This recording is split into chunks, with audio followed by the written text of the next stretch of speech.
যে ঘরে ছবি মূর্তি থাকে সেই ঘর ফেরেশতা আসেন না। বুখারী মুসলিমের হাদিস। আল্লাহর নবী একদিন খুব সন্ধ্যা সকালে খুব চিন্তিত বসে আছেন। উম্মু সালমা রাদিয়াল্লাহু তাআলা আনহা বলছেন, আপনি চিন্তিত কেন?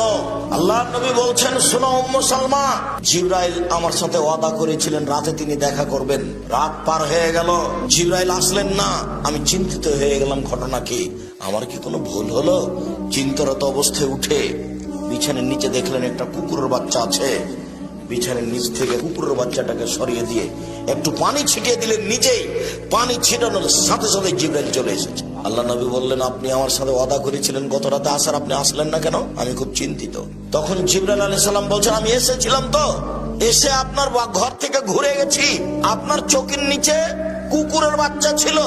আমরা জিবরাইল, আমরা ফেরেশতা ওই ঘরে ঢুকি না যেখানে ছবি মূর্তি থাকে, যেখানে কুকুর থাকে। এসেছিলাম, ঘুরে গেছি। হাদিস বুখারী।